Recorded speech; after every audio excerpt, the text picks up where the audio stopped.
আসসালামু আলাইকুম এভরিওয়ান, সবাই কেমন আছেন? আশা করি ভালো আছেন। ঘুরতে যাওয়া কিংবা ট্যুরের কথা মাথায় আসলেই সর্বপ্রথম যে নামটি মাথায় আসে সেটি হচ্ছে বাংলাদেশের কক্সবাজার।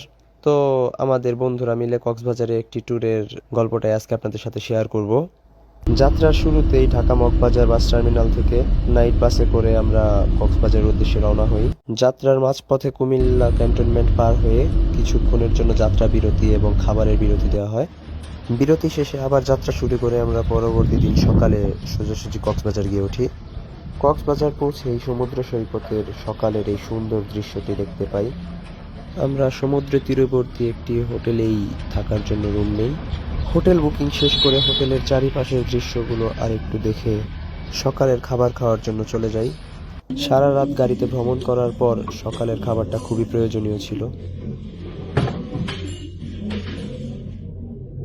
খাওয়া দাওয়া শেষ করে আমরা আর একটু বিশ্রাম নিয়ে তারপরে চলে যাই সমুদ্র সৈকতে সমুদ্র দেখার জন্য।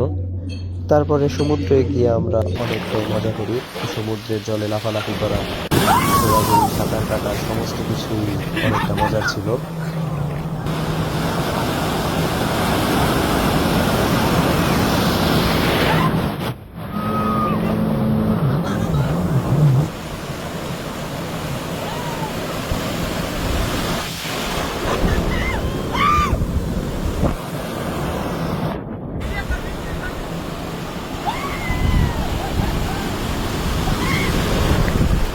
সমুদ্র উপভোগের পর আমরা দুপুরের খাবার দাবার সেরে কিছুটা বিশ্রাম নিয়ে তারপর চলে যাই মেরিন ড্রাইভের উদ্দেশ্যে।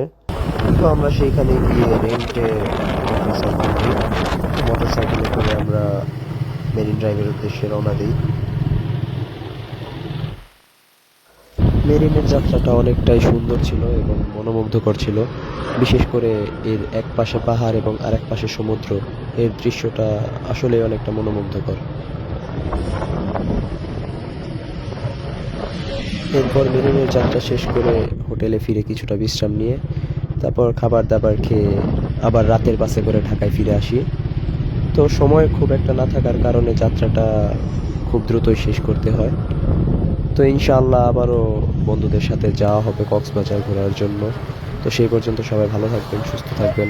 আসসালামু আলাইকুম।